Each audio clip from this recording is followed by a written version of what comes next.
Greetings, movie fans, and welcome to the latest episode of the Summer Movie Draft. We are dealing with week 10 of our game, and the numbers we are dealing with are the July 24th to 26th weekend box office. So, joining me for this particular episode, once again, is Daniel. Hello, everyone. All right. Hello, Dan. Thanks for joining me. Now, as we normally do, on the before we get into the meat and potatoes of our game, is there anything you've recently seen? I made it out with my family to see the Hadestown, Yes, the musical. the musical, which is a literal stage play recorded specifically for film with a full audience. Oh, there was an audience in Yes. attendance or thing. Oh, that's kind of neat. All right. And they brought back the original cast, for at least the primary cast was the original cast. Oh, that's cool. And it was really good. I mean, I was enamored. I loved it. I like musicals. Nice. So this was really good. Hermes was played by Andre DeShields, who was fantastic. He would be like, it's kind of jazzy, blues-esque for what he was doing. It was really good.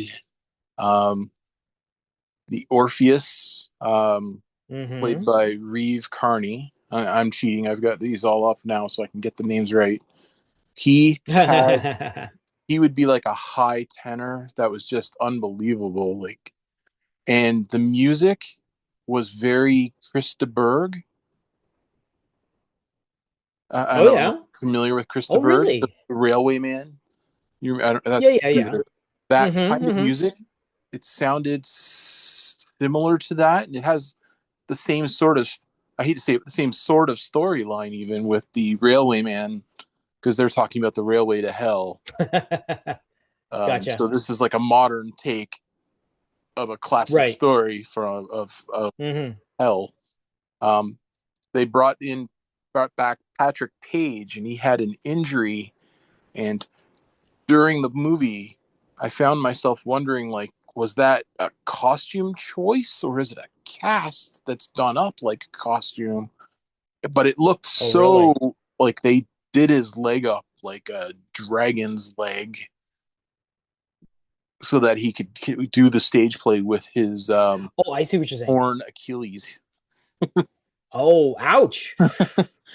So he was up there prancing, and apparently they made a slight change to his performance because he couldn't do the dance or something like that the way it was, but you would never know to watch. It was spectacular, and his baritone, wow, very awesome.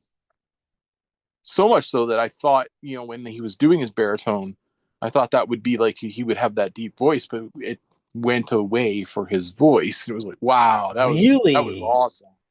Oh, that's cool. That's cool. So it was really sweet. As you're going there, I've got the trailer playing in the background here and all that sort of thing. I see what you mean by seeing the actual audience. The camera itself is sometimes behind the audience and it zooms in and all that sort of thing, and then sometimes it's actually up on the stage with the performers. Oh yeah, it's that's kind of cool. It even goes behind the scenes. Oh, really? And it follows them onto stage from the side. Oh, nice. Oh, so that's it kind gives of cool. you like every perspective you could ever dream of, and it was just well done. And the stage had the rotating parts, and the center when they go to hell, they go down to hell and stuff. It was really sweet. Cool. And so the original story, of course, they had to pay the ferryman, but in this one, you had to have a ticket for the train. Gotcha. All right, so I take it it's a recommendation from Dan? Oh, I would highly recommend it if you're into stage plays and musicals. This is brilliant. It's much cheaper than going to a play and getting an even deeper experience. True, that is the one thing I'm about surprised it made the list because it's considered an event film more than an actual film. But it's slipped the list, which is nice. I mean, which is kind of cool. Yeah, exactly, exactly. Yeah, no, I'm a big fan of the musicals as well, especially theatrical musicals, and to be able to get this experience is definitely something that I'd like to experience myself. Yeah. My mom loved it. Good. Unfortunately, my dad couldn't hear very well or see very well, so since he Oh couldn't no. really tell, he didn't quite appreciate it. Gotcha. Oh, that's most unfortunate. That's Yeah. sort of unfortunate, yeah. So the soundtrack worth it as well? Is it something that you might find yourself purchasing or acquiring Some at some point? songs were Yeah. catchy. Nothing, I would say for me, nothing that would stick in my head unless I were to Gotcha. listen to it a few more times. Okay. But I while I gotcha. was listening it, I was definitely moving with the music. Cool. All right. That's always a good thing, right? So that was a great thing for me. And I All found right. myself quietly applauding where you're supposed to applaud. Good. Stupid other people in the theater were so quiet. Yeah. But they All did right. do the scenes shots in the credits as well, which is always nice because Oh, that's cool. I'm a credit watcher, so Yeah, yeah, for sure. Yeah, yeah, having yeah, yeah. something a little added extra is always nice. Yeah. All right. So I myself got to see one of the movies from our box office list as well. I went to see Evil Dead Burn. I think it's third week into the game being played in our game and all that sort of thing. I saw it when a theater that was half decently full. It was sort of like mid day, closer to evening sort of thing at a last minute sort of watch and all that sort of thing. I gotta say, I was really entertained with it. I heard like how a lot of people were like turned away by how gory and how gross it is and all that sort of thing. I didn't find it to be too offensive, disturbing at points. The a lot of it is practical effects, which is so fabulous, especially for a horror fan like me. It follows a beautiful the lore of the Evil Dead movies, part of the universe, and it's a really cool like added note to what we already have established from both the Sam Raimi's and the 2013 version and the more recently Evil Dead Rise. Definitely worth seeing in the theater. I mean, it's a horror film, so you don't really need to worry where you see it and all that sort of thing. But experiencing it with a crowd of people is always the best way to Oh yeah. watch a horror film, especially when a group of Evil people. Dead, Yeah. I would say I enjoy it more at a drive-in. Yeah, no, definitely. This would be a fantastic drive-in film. Oh, for sure. Yes, this has got drive-in film all over it. Yes, Yeah. exactly. Um, but yeah, it was kind of cool because there were some. Well, I mean, to see a movie like this, you got to be a fan of the series to begin with. Like, I would not recommend anyone just coldly going into the series with this movie first. Where they do explain a lot of stuff. It's again more of a hey, you know this sort of thing already, sort of when they recap stuff, right? So they're expecting the audience to already be fans. So that definitely helps. But it was definitely a fun time. Really enjoyed it. Great horror. Some really cool actings. And like I said, the effects are what makes this movie. Like it's scary, it's disturbing, it's gory, but it's a fun time had by all. So yeah, so hopefully we get to see more of this because I believe like this movie itself was also produced by Rob Tappert and Sam Raimi, those responsible for the original trilogy and whatnot. So yeah, that's a thumbs up for me as well. So I guess we got two good recommendations from previous weekends, right? From the Yeah. previous weekend. Oh, and I forgot to mention the theater was, except for the very front row at the screen, it was Right. a virtual sellout with just like the Good. odd space. That's always good. That's And always good to see. it was Yeah. like nearly sold out weeks in advance because Even better. it's Yeah. kind of a limited release, weekends only in certain theaters. So I'm There not you going to go. win There you anything go. big on this one, but it's awesome. But it definitely has some sort of impact on our game. That's for sure. Yeah. All right. So that being said, let's get down to the money. Now, we usually start off with the basic North American box office, the domestic box office, as they refer to it. And we just go through the top 10 movies that are in it, just to give a sprinkling of idea of how things are doing.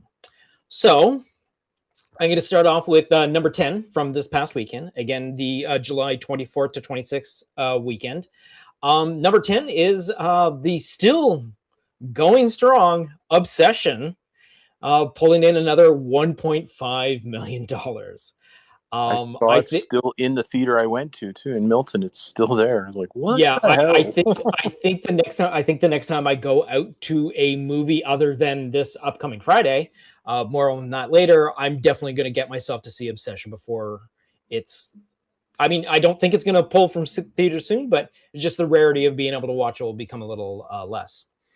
All right, number 9 is the movie that premiered this past weekend called Motor City, which pulled in $1.6 million.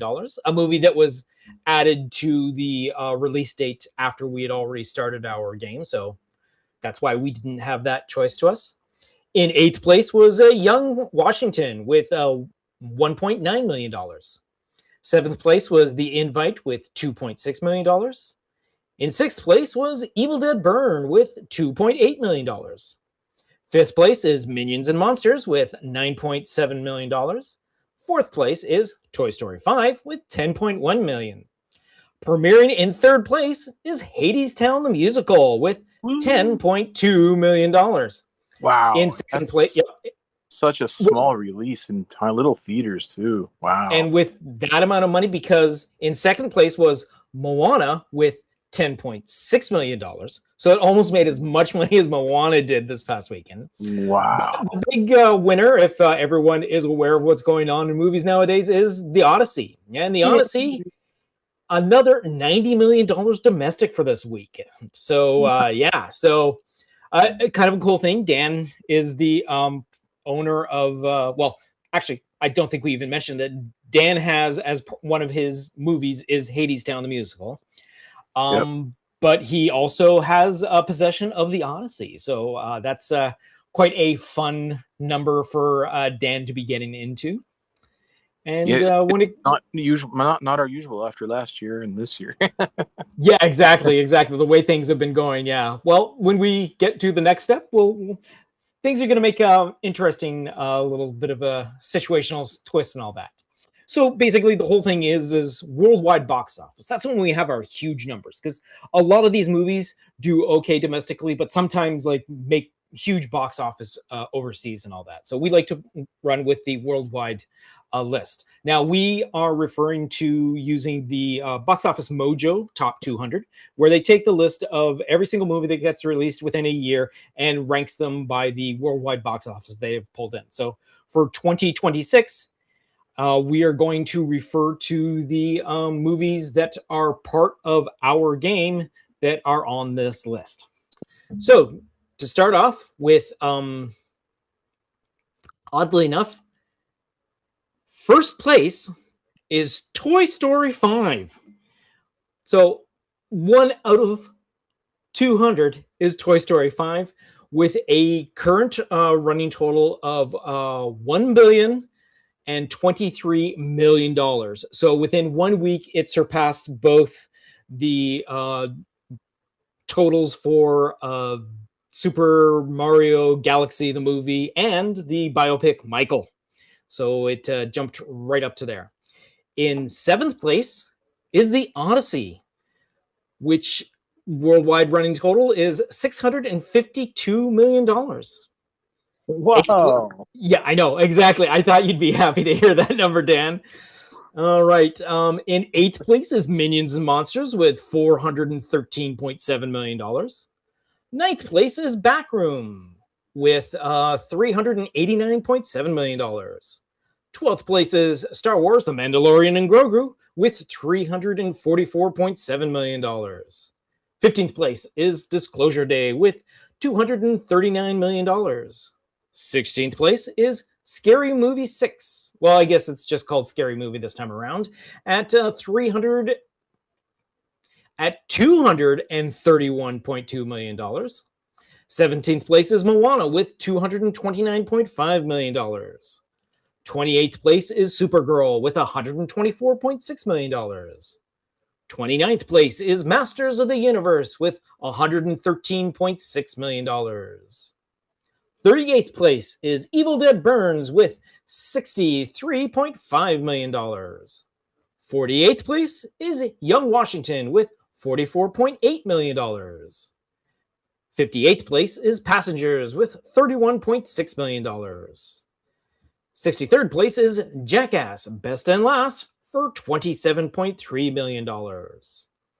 77th place is The Breadwinner with $20.2 million. 80th place is Pressure at $19 million.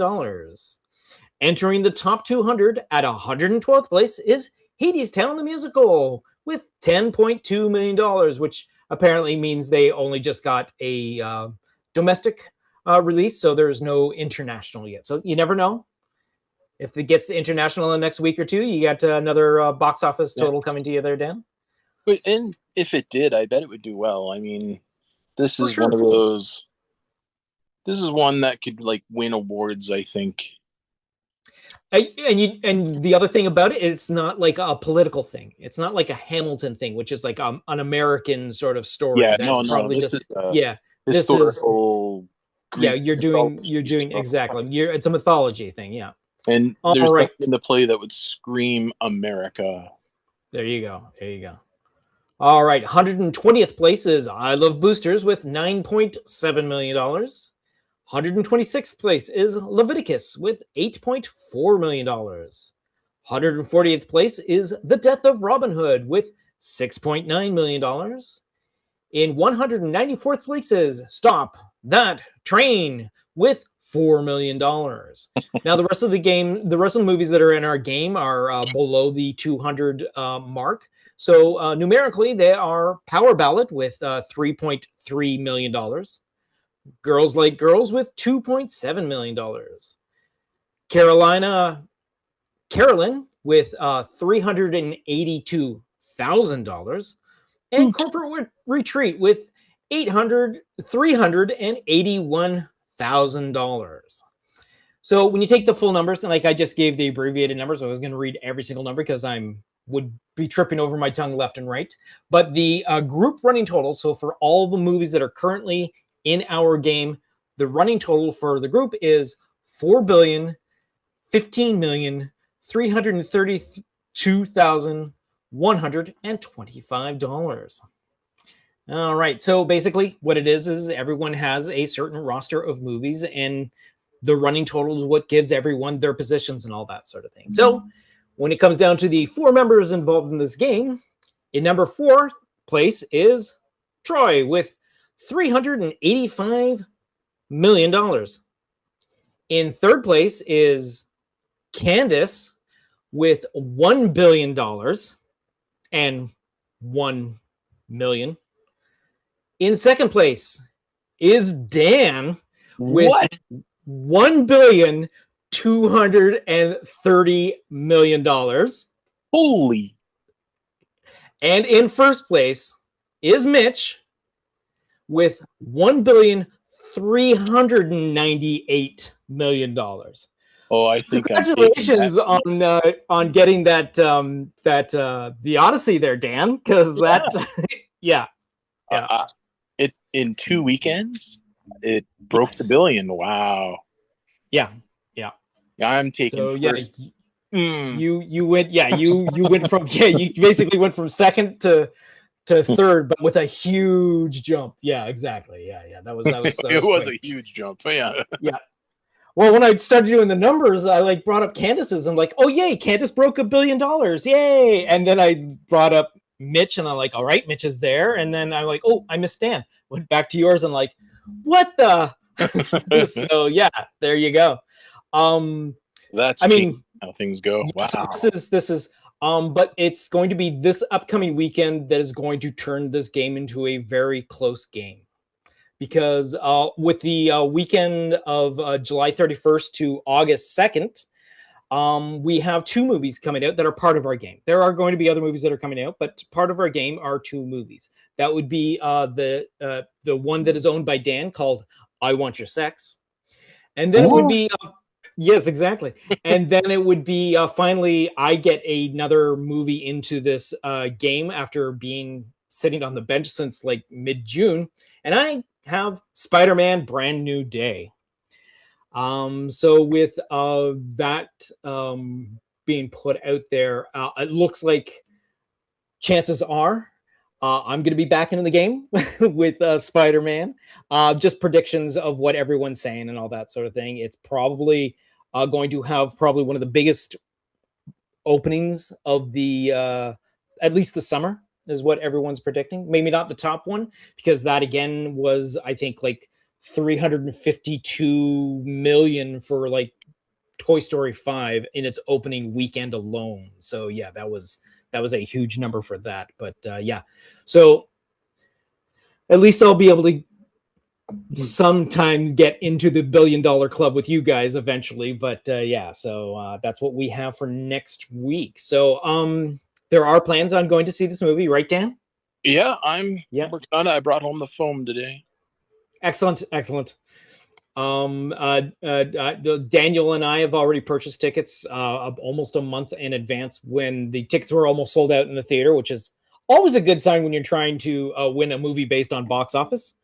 But yeah, so that's what we got coming up for next weekend. So hopefully I'll be able to get wrangle Dan back in for another episode as we talk about whatever we saw between now and then. So you got anything else you want to add to this particular episode there, Dan?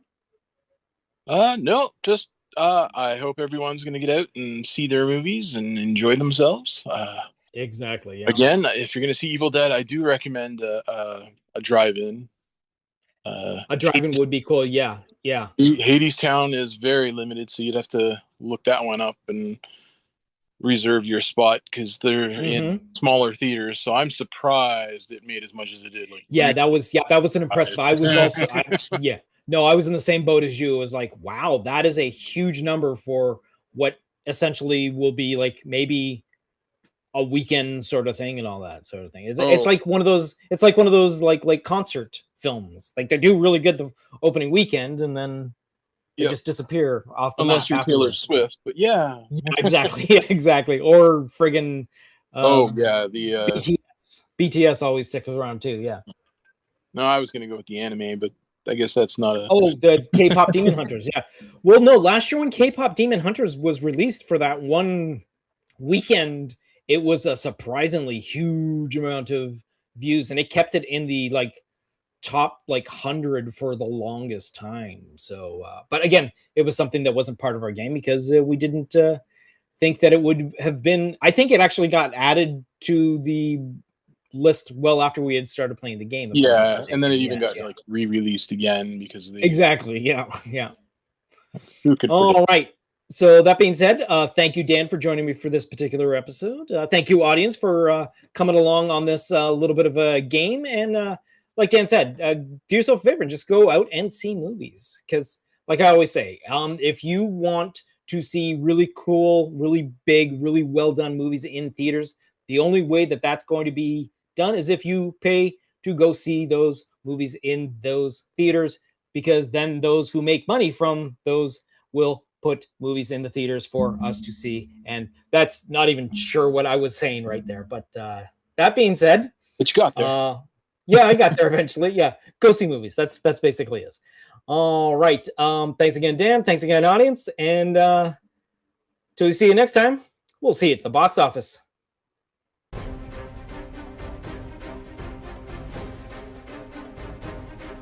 This has been the Summer Movie Draft, a Planet Geek production.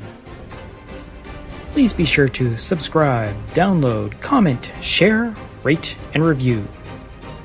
You can follow Planet Geek Productions on all of our social medias. Through Facebook, YouTube, TikTok, Tumblr, and Letterboxd, search for Planet Geek Productions. On X, former Twitter, Instagram, and Blue Sky, search for Planet Geek Pod. Or you can send us an email at planetgeekpod@gmail.com. If you'd like to contribute to our GoFundMe, or just buy us a coffee, check out our GoFundMe and Ko-Fi links in the description. Thanks for tuning in.